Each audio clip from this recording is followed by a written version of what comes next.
Okay, we are live. Good evening, friends. I, Moumita welcome you to the last session of Beliefs and Social Customs under TMYS Review June 2022 in collaboration with Global South Colloquium, University of Victoria. We are calling for submissions of essays, poems, and short stories under the project. To know more about the submission guidelines and the project architecture, please visit www.tellmeyourstory.biz. This evening, I consider myself very privileged to be in the company of our esteemed panelists, Dr. Sydney Chinchanachokchai, Dr. Hendrix Scott, and Dr. R. Mahalaxmi to share their views and insights with us today. The topic of today's discussion is superstition defining religion, community, and individual identity. All they are experts in this area with many years of professional experience. So, before we start today's discussion, I would like to take the opportunity to introduce our speakers. Our first panelist tonight is Professor Sydney Chinchanachokchai. She is an assistant professor of marketing at the University of Akron. Her research interests are cross-cultural psychology, superstitious beliefs, diversity in advertising, and advertising effectiveness. Professor Chinchanachokchai's work has been published in top-tier journals in the field of marketing, advertising, and psychology, including International Journal of Research in Marketing, Journal of Business Research, and International Journal of Advertising, Computers in Human Behavior, Journal of Marketing Management, Journal of Current Issues, and Research in Advertising, among others. We welcome you, ma'am. Thank you for joining us today. Thank Our you. second Our second panelist today is Dr. Scott E. Hendrix. Dr. Hendrix earned his PhD in history from the University of Tennessee in 2007. Since then, he has authored or co-authored 5 books and more than a dozen articles and book chapters focusing on the history of science and religion. His most recent book is Gods, Philosophers, and Scientists, Religion and Science in the West. He is currently professor of history at Carroll University, Waukesha, Wisconsin, USA. We welcome you, sir. Thank you for joining us. Thank you. Our third panelist tonight is Dr. R. Mahalaxmi.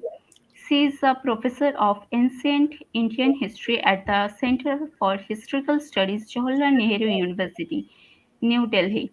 Specializing in the interrelation between religion, state, and society, she has published 2 monographs: The Book of Lakshmi, Penguin 2009, Making of the Goddess, Koravai Durga in Tamil Tradition, Penguin 2011, 2 edited volumes, Colonization, a Comparative Study of India and Korea, Foundation Books 2015, Art and History, Bloomsbury 2020, and several articles in national and international publications. She was awarded the Professor Hiralal Gupta Prize for the Best Book by a woman historian by the Indian History Congress in 2013 for her book The Making of the Goddess. We welcome you, ma'am. Thank you for joining. Thank you for having me. So, without further delay, now we open the forum for discussion. First, I would like to call upon Dr. Chinchana Chokchai to share her views on today's topic. Over to you, ma'am. Okay. Thank you. I'm very grateful that I'm invited to speak about my research and interest in superstitious belief. And today I'm going to talk about how I look at superstitious belief, and because the topic is how superstitions shape beliefs and social custom. So I'm gonna begin with my motivation on why I'm interested in study superstitious belief. I originally am from Thailand, and Thailand is one of the most country where superstitious beliefs are very prominent in every people's life. And growing up, I experienced superstitious belief myself and how it affects people around me, how they make decisions, and how I even make decisions sometimes. So in certain Asian countries like China, Japan, South Korea, and Thailand, superstitious beliefs can shape a lot of people's behavior, and even not only their own behavior, but also how they socialize with each other. So I'm going to talk about how superstitious beliefs, according to my research, affect individuals' behavior and also social behavior. So in terms of individual behavior from the psychology perspective, superstitious beliefs come from the sense that one of the reasons why people believe in superstitions is because they don't have control over their life, or there are some uncertainties in their life. That's why they have to look for something or hold on to some belief or something that they can take action and they can control. For example, in Thailand, a lot of people carry amulets, which is a small lucky charm. It's in the Western culture. It's similar to lucky charm. A lot of people would carry lucky charms with them all the time because they believe that they would bring them good luck, and no matter what they do, these lucky charms will affect or will bring good luck to them. Some people go to temple or sacred places to pay respect or ask for something that they want. This is the behavior that people are doing based on superstitious belief. And according to my research, it sometimes even affect their purchase decision. For example, in the previous literature, um, there's an experiment that say Chinese people avoid number four because number four means death in Chinese. And if the building or some house that has the figure like it's number four, the owner of the property can expect to sell at a lot less cheaper price than the other units. Um, on the other hand, Chinese also believe that eight is a lucky number. So any house number or any property that has number eight in it, the price can go up very high. For Thailand, it's interesting because the lucky number in Thailand is not number eight, but it's actually number nine. And this is because the word nine or Gao in Thai means you are stepping forward or you are moving forward, or it can also mean prosperity. That's why if you have something with number nine in it, people will believe that number nine in that object or in that property will bring them good luck. And that's part of the individual behaviors that I have observed from my research and also from my observation of people around me. The other part that superstitious belief can affect is how people socialize with each other.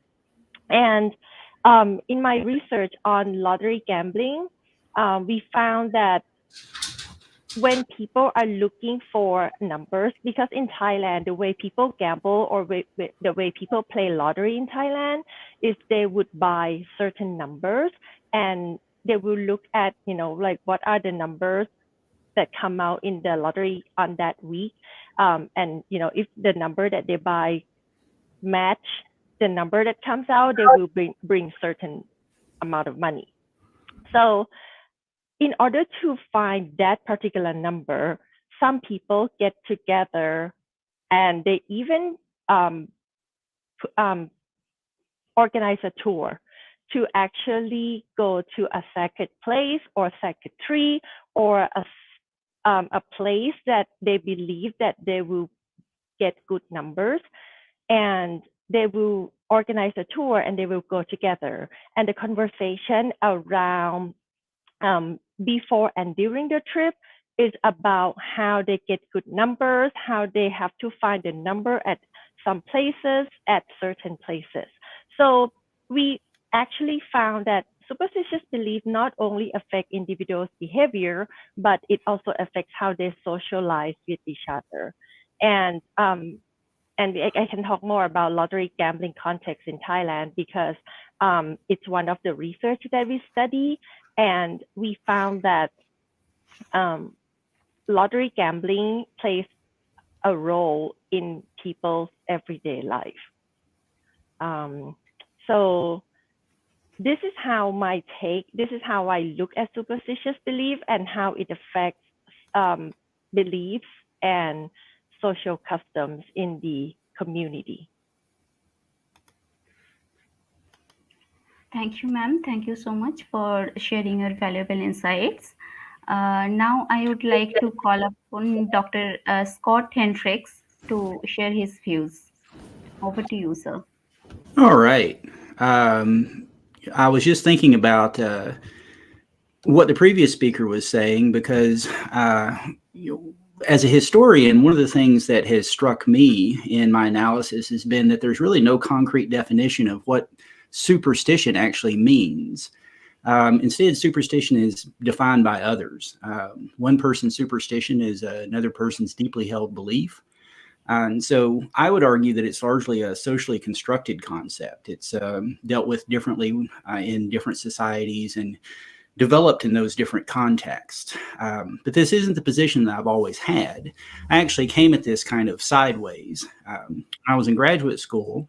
I had to do research for a class, and I came across a book written by a 13th century theologian named Albert the Great, and in it he defended astrology as, quote, the most Christian science.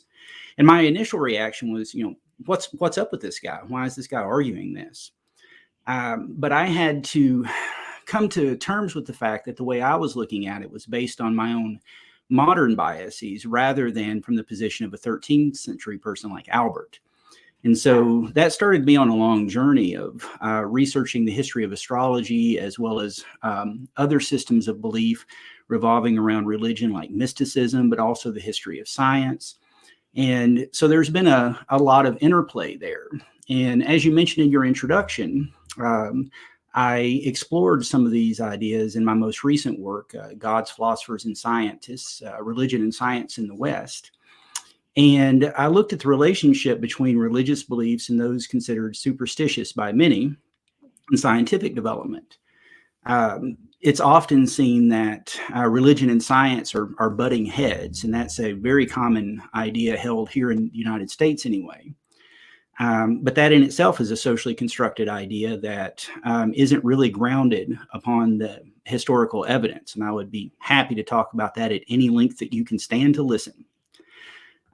When you actually look into the history, not only were seminal figures in the scientific revolution like Copernicus and Kepler driven by religious belief, but they were also driven by a commitment to what's known as Hermetic philosophy.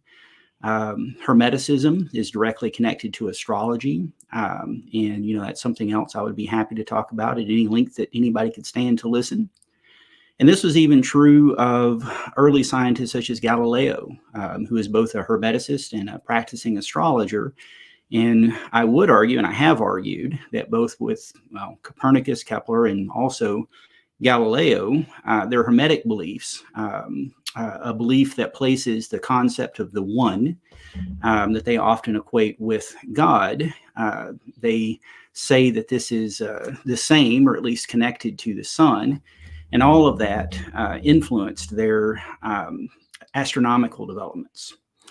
I'd also point out that throughout history, and even today, I'd argue that we see elites using the title of superstition as a bludgeon against beliefs with which they disagree. This is frequently beliefs that are held by commoners or women, because unfortunately, as not only has patriarchy influenced historical development, but it still influences societies today. And we see this in all sorts of different contexts. So at the late Middle Ages in Paris, we see it with surgeons attempting to push midwives out of positions that they felt should rightfully be theirs. Again, in the modern period, the same charges of superstition are used against midwives and others. And we also see it in charges of witchcraft. That's commonly leveled against those who are experts in folk medicine. And by the 16th and 17th century, we see it as a charge laid against astrology as well. So as it turns out, those same elites that had accepted astrology as a valid academic discipline came to turn against it once it became associated more with the common people as well as riot and rebellion in the early modern period. So that's an interesting story all on its own. I wouldn't deny that some beliefs that are considered superstitious can stand in the way of scientific development. So, for example, if you don't accept the existence of natural law and instead you think that everything that happens on Earth is the result of a directly interventionist deity, that's a problem. If you deny scientific findings that are related to things such as the human influences on climate change, well, that's also a problem. But if you're discussing things like Newton and his attachment to alchemy, Isaac Newton was deeply motivated to uncover the way that the world worked, and his development of what today we think of as the theory of gravity was directly tied to his interest in alchemy. Sir Isaac Newton actually wrote more about alchemy than he wrote about anything else, that in biblical prophecy. But, even in a more modern context, Kary Mullis won the Nobel Prize for Chemistry in 1993. And he won the Nobel Prize for his development of the PCR technique that's been very important in chemistry. And according to him, although he didn't tell the Nobel Prize Committee this at the time, he came up with this concept while he was on LSD. He said that he saw a, quote, space monkey that gave him the idea. So not exactly the kind of strictly rationalist approach to science that most people think about. So the point is that as long as we've had people who are trying to understand the world, there have been people who take what many of us now view as a superstitious or an approach that's beyond the rational in trying to understand these things. And today, we look back at many of these things and we say, well, that's superstition. But the same thing happens in our own societies now. We have people who look at each other, not just across different cultures, but also within the same society and the same culture. And we lay claims that the beliefs that others hold are therefore superstitious rather than strictly rational.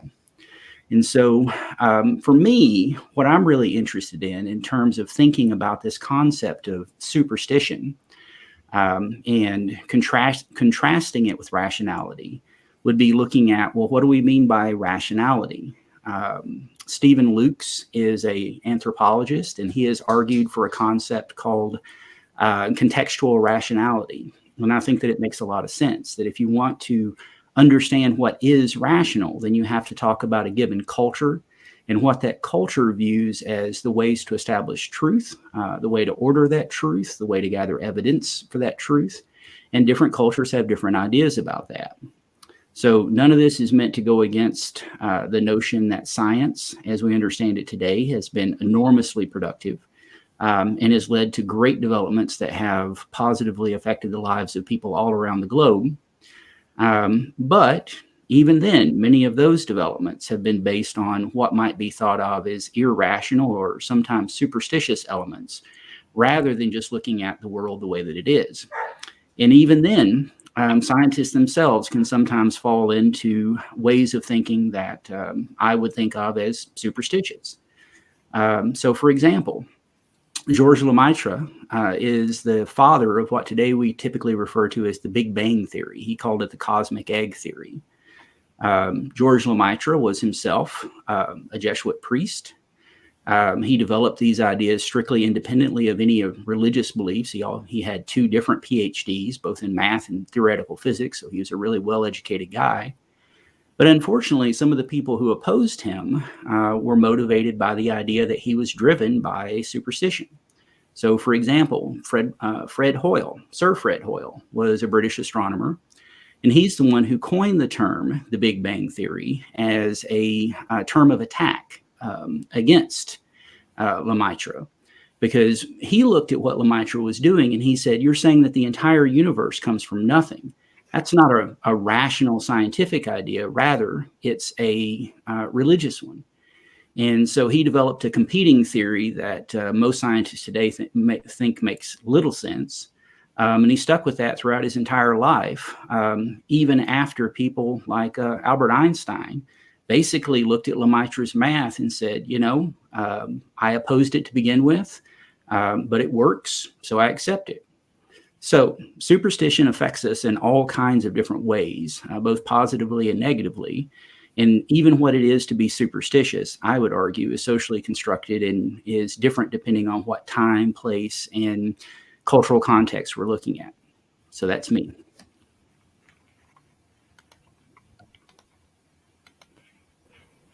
Okay.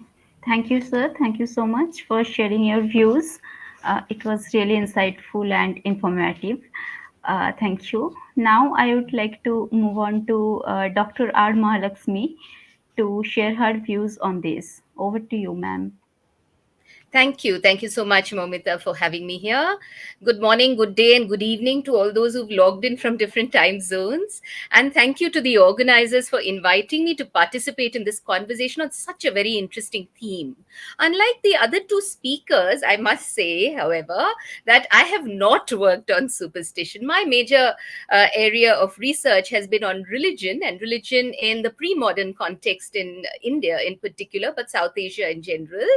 And so this really this invitation really allowed me to reflect a little on my own area of work, and to try and look at how superstition can be seen or can be identified when I look at religion and when I look at society in the Indian context.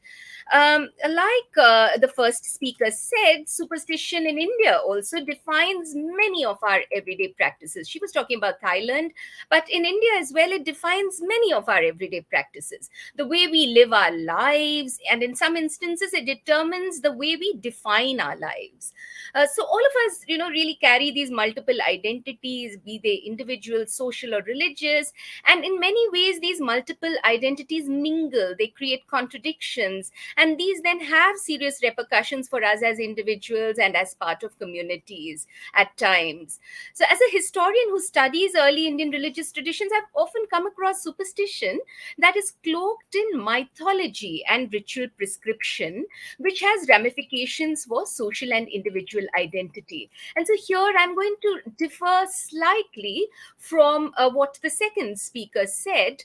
While I agree that a superstition is a socially constructed concept, I think that there is that element of it being constructed on the basis of certain social ideas related to identity, which are very interesting, that we need to look at critically.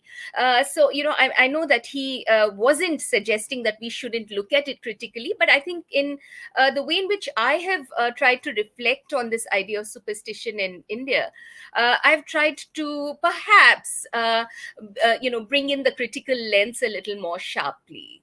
Now, there are two broad issues that I'll try to, flag to substantiate my point. The first relates to the idea of bodily purity and impurity as a given in the Indian context.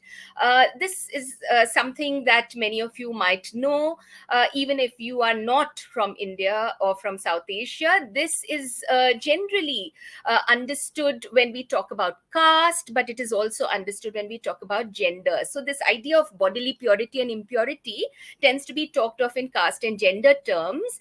And there is this understanding that some people who were at the bottom of the caste hierarchy, caste being a means of social ordering, you have these four orders, and those who are at the bottom of that hierarchy, or even outside the pale of the caste system, they were considered as untouchable or auspicious, those who could not be touched. And such ideas are bolstered in myth and ritual practice, and you then have a lot of superstitions that are tied to how this idea of purity and pollution then is seen and is to be practiced. Now, I'll just narrate this legend of one such untouchable in the Hindu tradition. He's believed to have lived in the Tamil region, that is in South India, around the 7th or 8th century CE, meaning about 1200 years before the present. And yeah, around 1200 years before the present. And we are told that he was a very devout worshipper of the deity Shiva, in the Hindu tradition, one of the great deities. But he could never muster the courage to undertake pilgrimage to the most holy of holy sites for the worshippers of Shiva. This is a place called Chidambaram in Tamil Nadu. And why was this so? This was because he belonged to the untouchable community of the Pulayas, who performed the agricultural and other labor services for the caste communities in the area, the upper caste in the area. Anyway, we are told that this particular person, Nandanar, is finally invited into the temple by the priests of that temple because of the gods interceding. And what is interesting is that even then, his entry into the temple is mediated by a purificatory walk. That is, it is after he takes this walk through fire that he's actually allowed to enter into the temple. And even thereafter, we are told that Nandanar just disappears into the deity. So it's a very interesting story, but and there are many dimensions to this, social dimensions of exclusion, inclusion, discriminatory practices that one can read into this. But in addition to this, or rather central to this, is the ascription of impurity to a certain section of people because of their caste. And this, to me, rests on superstition.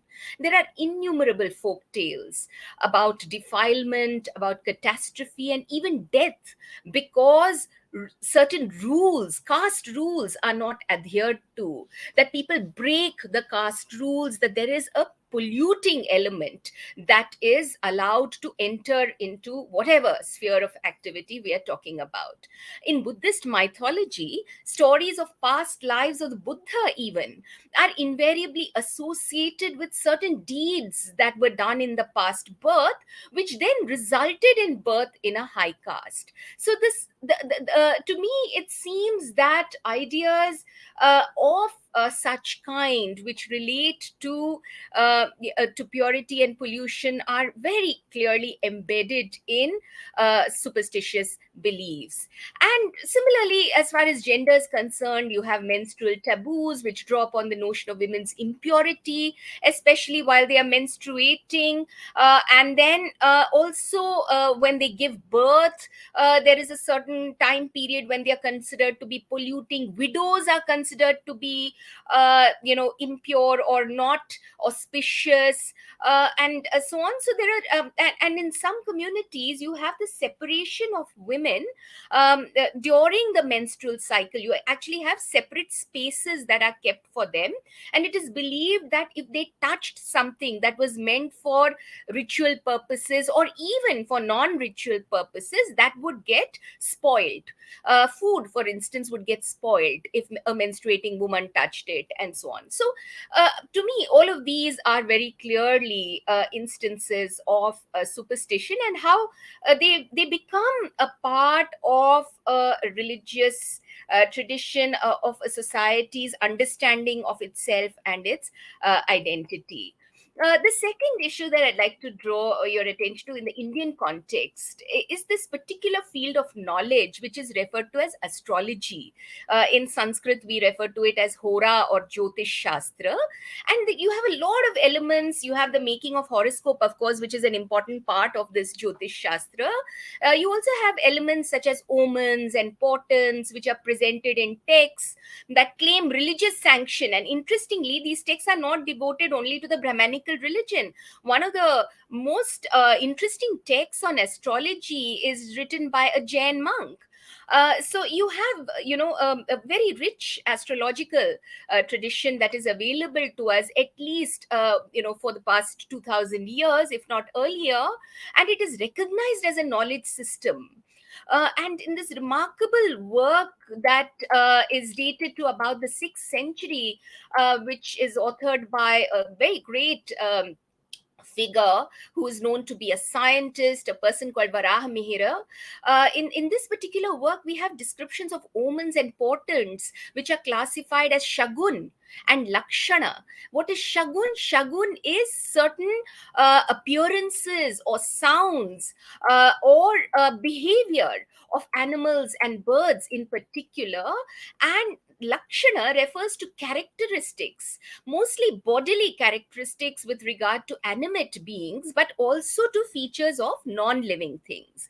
Now, on the basis of these shagun and lakshana, events in a person's life are predicted, and the remedies for overcoming any harmful predictions are also given then. And the casting of horoscopes, of course, is a very elaborate process, and it is to predetermine a person's life. So when a child is born itself, there is an astrological calculation of the star under which that person is born, and then the life and attainments are predicted. And then this is especially very important, the horoscope, for the purpose of marriage. In India, even today, we have what is called the arranged marriage system. And most people would know that this is something that is quite important to arrange marriages even today. Now, a final point that I'd like to make before I conclude relates to the idea of ritual practice. And in Vedic ritual, which goes back to about 3,000 years or 3,500 years before the present, sacrifice of various animals is known. And the reason for the sacrifice is that this is supposed to bring certain kinds of benefits to the person who is doing the sacrificing. And of course, depending on the social position of the patron or the performer of the sacrifice, the quantum and the number of species being sacrificed would also increase, and also the benefits would also increase. So for the royal horse sacrifice, we are told that there are 349 symbolic sacrifices of animals and 260 actual sacrifices of animals that take place. And then there is a royal horse that is slaughtered, and then the chief queen is supposed to unite with that dead horse, and all of this is supposed to bestow supreme power to the ruler. And then you have various other kinds of rituals also that are there that involve sacrifice, including human sacrifice. And this is particularly in an esoteric ritual tradition, religious tradition called the tantric tradition, where you have human sacrifice, drinking of blood and eating flesh of animals and humans, and the belief in transferring or bestowing life on a dead person through sacrifice. So these are ideas that are very much there in pre-modern traditions. But what is very interesting, and what may also be quite horrifying for some of us, is that especially over the past few years, perhaps because of easier access to information rather than these things suddenly happening, I think that they've happened all along. We have information about such superstitions widely prevalent across India. In a place called Burari in North Delhi, there was a shocking incident that came to light in 2018 where 11 members of a family apparently committed ritual suicide. I do say shocking, with apologies to the previous speaker. Yes, we should not judge, but it did shock us when this incident was described on television and in various social media. And the reason was that they believed that they would commit this ritual suicide, and because of their great devotion, they would be brought back to life. So 11 members of this family actually commit ritual suicide. And of course, we can only imagine how much of this was consensual, and, to what extent there was coercion here. That same year, in a city called Hyderabad, you have, a tech city, very well known, across the world because of the many tech companies that are housed there. A couple kidnapped and beheaded a baby girl as part of a tantric ritual. 2 years later, in 2020, a young girl was killed. Her organs were taken out and eaten by a couple who wished to have a child of their own. In 2021, two young girls were bludgeoned to death by their parents in the belief that they would be born again at the end of the ritual. All of these, and there are many more such stories, are horrifying acts. To my mind, they are horrifying acts.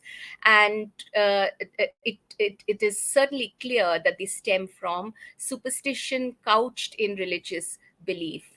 It is telling that in these times, when we do think of reason and scientific temper, I would agree with what the second speaker said. There seem to be certain kinds of limits to what we understand as reason and scientific temper, where superstition has such a huge hold on our lives and on our identities. Thank you.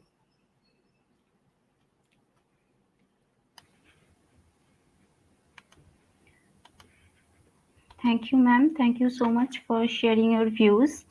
Indeed, they are very much horrifying, and these are affecting our society very much. So, now we will move on to the question and answer session. First, I would like to call upon Dr. Sydney Chinchanachokchai. Ma'am, my first question to you is that you have contributed two articles exploring different types of superstitious beliefs in risk-taking behaviors, what we can learn from Thai consumers, and another one is Superstitious Journey of Thai Lottery Gamblers. The first one looks at the effects of different types of superstitious belief on consumers' risk-taking behaviors, while the other one shows what impact superstitious belief has on the lottery gambling behavioral process among Thai consumers. You were already talking about that at the introduction, but if you can want to add something more, and also why you have chosen Thai people particularly. Over to you, ma'am. Oh, thank you very much for the question. And I'm really amazed by what the second and third speakers say about their aspects on superstitious belief. Because as a psychologist, I approach superstitious from the psychologist perspective. I would like to understand how irrational behavior affect irrational belief affect people's behavior. But I'm really interested in that aspect. So the first paper that we looked at was based on the literature, and we found that in the psychology literature, there were not many people that were talking about individual differences in superstitious belief. So in that paper, we actually separated people into different groups.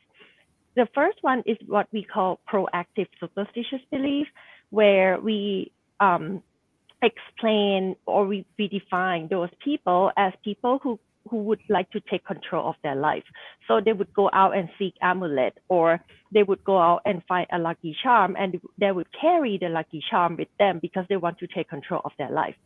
Another type of people that we defined was passive superstitious belief. Those are people that don't really do anything, but they just believe in fate or something that happened to their life. Like, let's say there's a bad cat jumping in front of them. They would believe that they have bad luck, but they are not the type of people that would go and seek out the control of their life.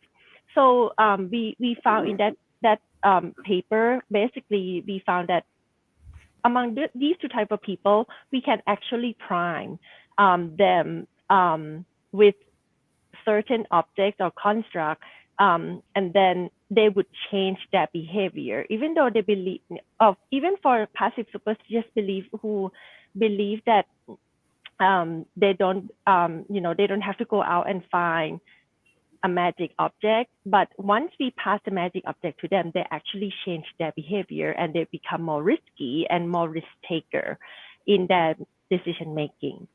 And the second purpose is more about, we would like to study the lottery gambling process of Thai consumers and how superstitious beliefs affect the pre-purchase and post-purchase behavior of lottery gambling.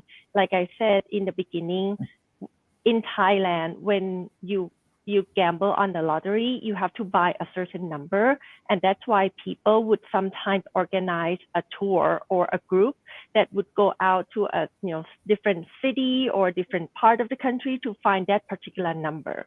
And that's what we found really interesting, because superstitious belief actually play a role in every process.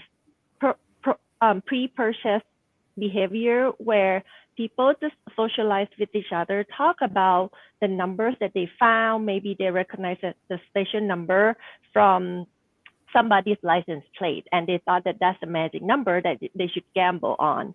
And then even after they won the lottery, some people also believe that the fact that they won the lottery was because they were lucky and somebody, it's something good happened to them. That's why they have to use certain amount of money that they won to pay it forward, to help, or to donate to a temple, to maybe give it to the poor, or maybe give it to something else to maximize their own luck in the future. That's what we found really interesting in how superstitious belief affect people's behavior. And the second question is why Thai people in particular. It's because I have observed a lot of behaviors that based on irrational belief in Thai people, especially during COVID. Because COVID situation, a lot of people lost control of their life, right? They lost their job, they lost their sometimes loved ones, sometimes they lost their like something that is very important to them because of COVID. So during COVID, we actually observed more superstitious behavior because people have uncertainties in their life, and that's why they have to hold on to something. We saw that the amount of people that go to temples and pray for good luck have increased significantly during COVID-19. That is because the situation itself, the whole pandemic situation, threw them into the uncertainty situation. Okay, ma'am. Thank you, ma'am. Thank you for answering my question. My second question to you is that various studies have shown that individuals who routinely engage in superstitious behavior are likely to have trouble making decisions and believe in fate and chance. In addition, they do not believe in the ability to control their own life. So, how, in your opinion, superstitious behavior can contribute in forming individual identity? Over to you, ma'am. Yeah, so I mean, I think I have already talked about it to a certain aspect when I talk about how it shaped their social identity. Because if you want to belong, like from our research, we found that if you would like to belong to a certain group of people who play lottery, gamble, you would like to do the same or act the same as the group. And especially true in Asian countries where people are more collectivist, and there is a need to belong in a certain group. So it can change their identity based on the situation and the context. Okay, ma'am. Thank you. So now I would like to come to Dr. Hendrix Scott. Sir, my first question to you is that religion and superstition have a thin line in between. What, according to you, is that point when one transcends the other? Unfortunately, I would have to say it all comes down to social construction. You have to look at it contextually. And so this goes back to that concept of contextual rationality. So, for example, Professor Mahalaxmi, I was really glad that you brought up the issue of purification and bodily issues, particularly in concerning gender. As a historian, I can look back at the Middle Ages and examine these concepts that a woman who's menstruating is not allowed to go into a church until she goes through a purification ritual. Same thing with a woman who's given birth. I can certainly, as a modern person, say, well, that's terrible, and make that judgment. And I have no problem doing that. But if we just stop there and just say, well, that's just terrible, we really haven't learned anything. And so what I'm more concerned with are the whys. And so when I look at things like these concepts about purification and body purity, what I'm concerned with are, why did they believe these kinds of things? And so I would trace a path from the 5th century theologian Augustine, at least in the West, up toward, people like Thomas Aquinas in the Middle Ages, and consider, what were their arguments about original sin and the place of women in the commission of original sin. I certainly recognize that this was part of the patriarchal control of women, but I think that it's more useful and ultimately more interesting to dig into the why parts. And so for a person who believes these concepts today, I would definitely say if they're part of Western society, I would say, well, not only is that wrong and deplorable, but yeah, it fits within superstition. Because today we have an understanding that is based more on a scientific approach that has also affected the way that we interpret our religion, that would say that those ideas just don't make any sense. And so it doesn't fit within the proper context. But looking back at the Middle Ages, I'm not going to look at those beliefs and say, well, that's a superstition, because then I'm not really understanding the web of intersecting beliefs that caused it to fit within the cultural context of the people who practice them. Okay, sir. Thank you, sir. My second question to you is that, is it a given truth that scientists, the high priest of scientific truths, are immune to superstitions, or are they at personal and family levels prone to them? Absolutely not. I mean, as I mentioned, Carrie Mullis went on a camping trip and got hopped up on LSD, saw a green space monkey, and it told him the secrets to PCR. Now, more rationally, I can see Sydney there kind of smiling. I know that you're a psychologist. I would argue that he had been working on this for a long time. And so he took some LSD, and the problem that he had been working with, his unconscious mind delivered the solution to him. But at the time it was, green space monkey. And, that was what solved the problem for him. Beyond that, I would also argue that some of the prejudices that some people hold are certainly have nothing to do with whether or not they're versed in the sciences. So, for example, I love the show Cosmos, and Neil deGrasse Tyson did a recent great iteration of it. But Carl Sagan did, the first version. They were both great, but both of them took the persistent idea that there is a conflict between religion and science and wove that throughout the series. And quite frankly, that's not what the evidence suggests. Neil deGrasse Tyson even goes so far in his own writings to cite and quote from 19th century history books rather than looking at the more current historical works to try to support his ideas. I would argue that that's a superstitious attachment to the power of science that's driving him to have a negative view of religion.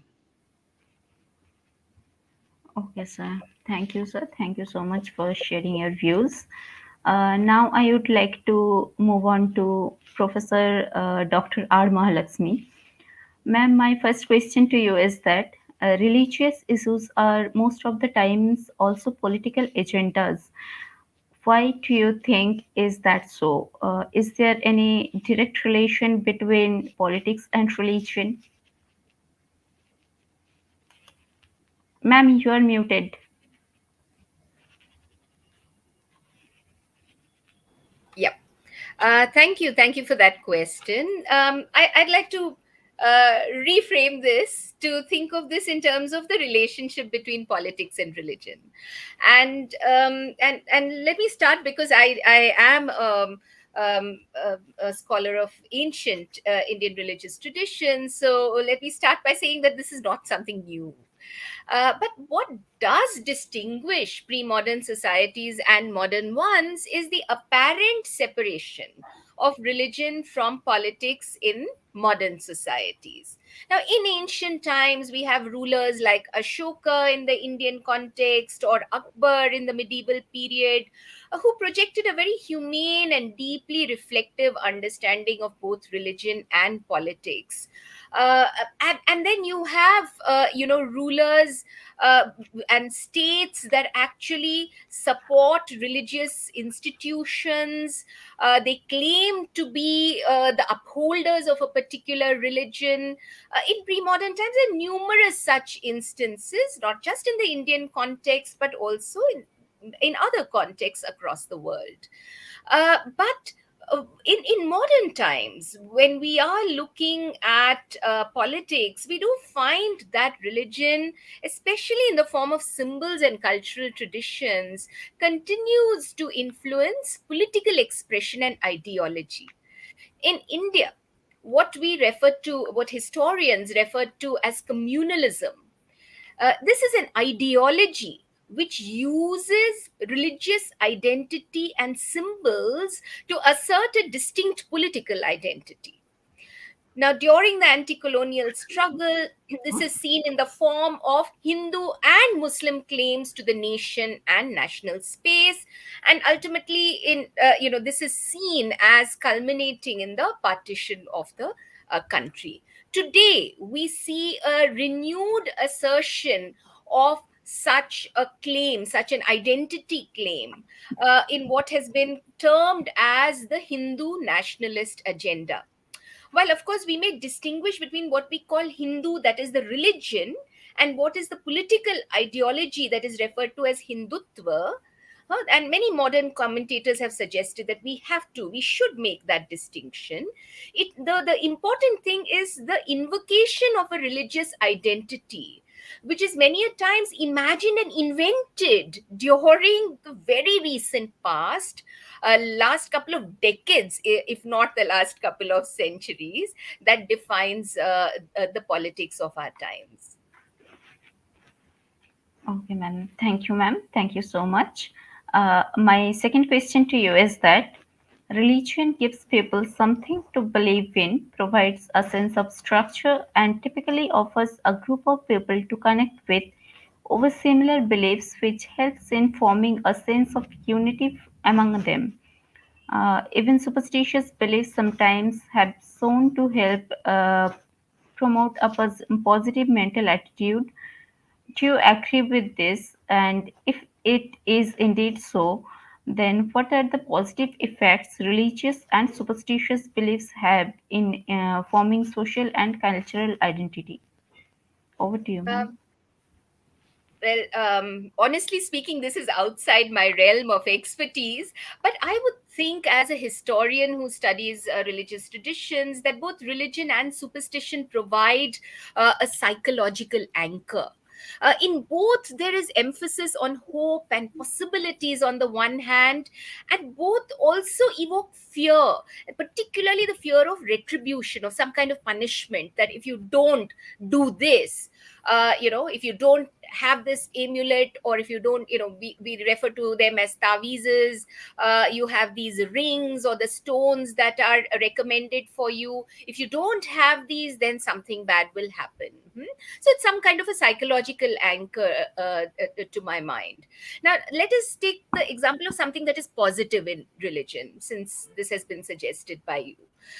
When you're ill, when somebody is very ill, and the doctors tell the person that all hope is lost and that medically nothing can be done, many of us get drawn to religion. We chant, we perform rituals, we participate in religious events. And in the event that we recover, we attribute our recovery to our faith, to religion.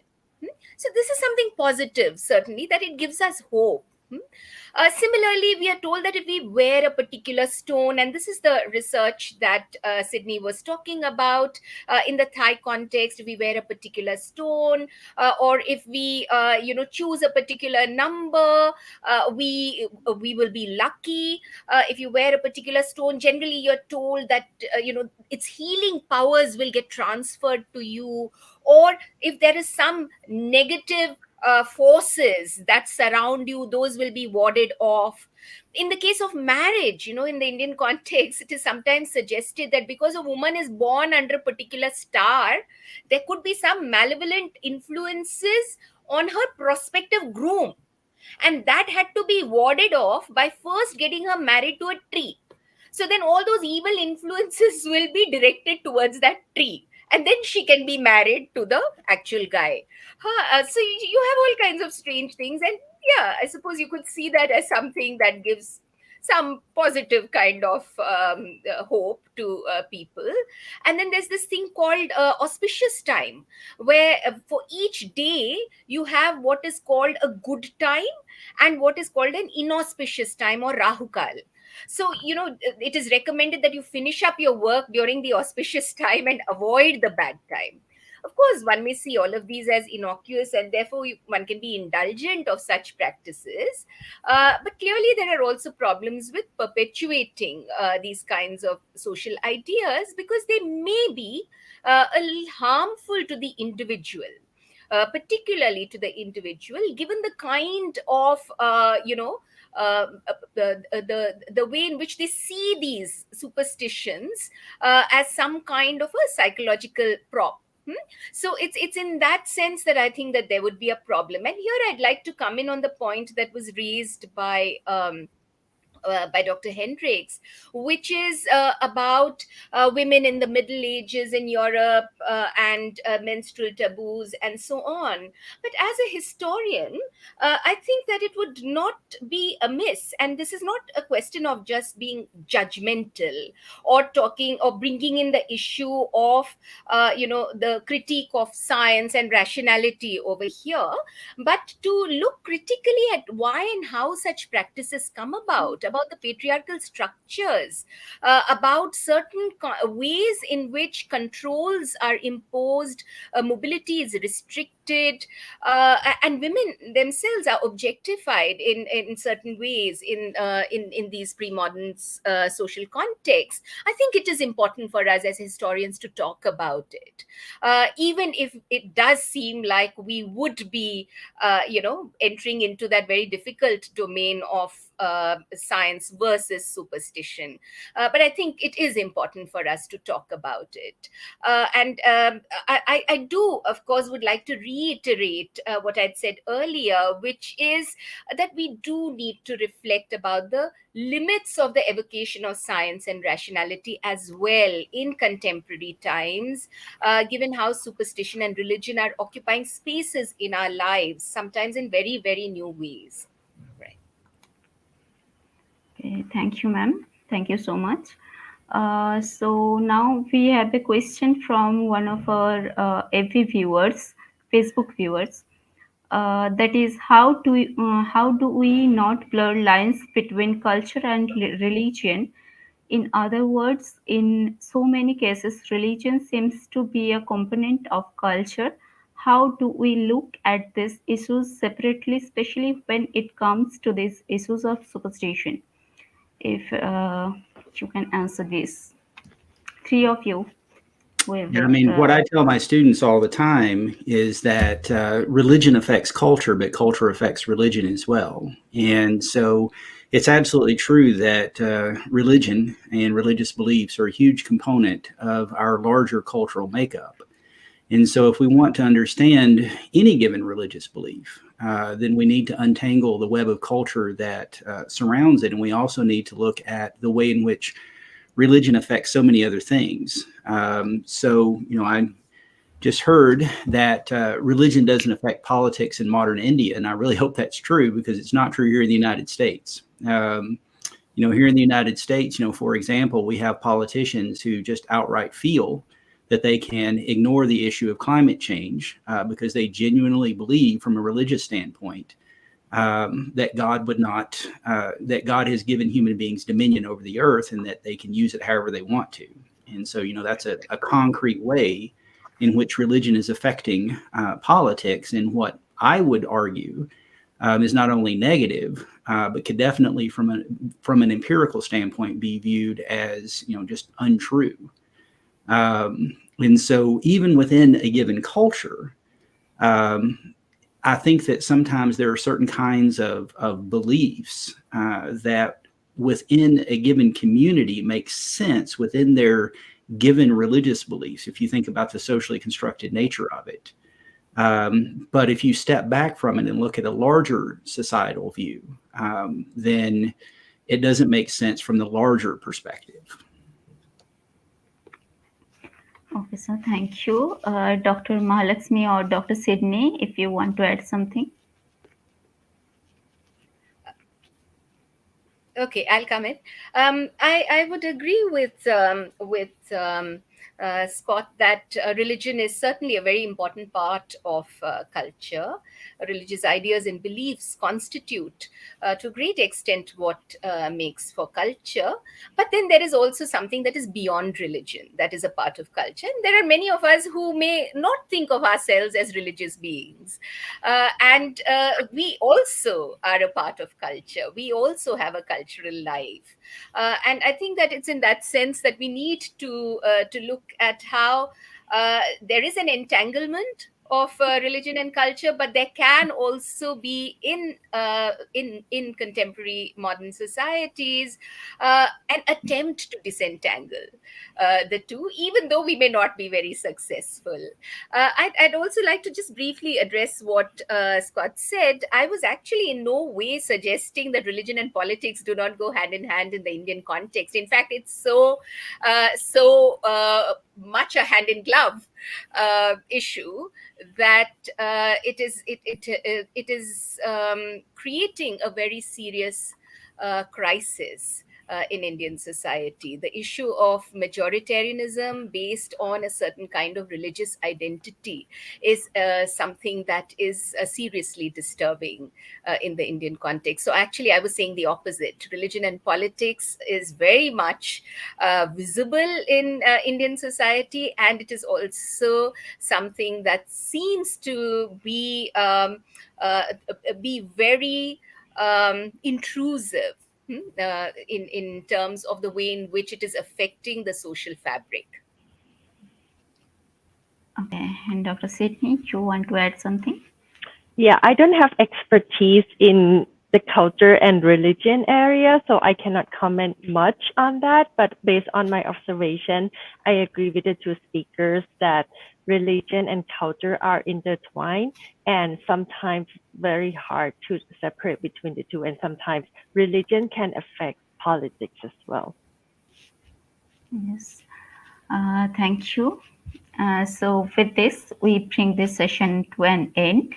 Thank you so much, dear panelists, for being here with us and giving us your precious time. It was indeed a very enriching and interesting session, and we got to know a lot from your perspectives and opinions on superstition, defining religion, community, and individual identity. Once again, thank you very much to you all. Drawing the session to a close here. Good night. Thank you. Good night. Thank you, Moumita, and it's Thank nice you. meeting everyone. Nice meeting everyone. Thank Same here. you. Bye-bye. Bye.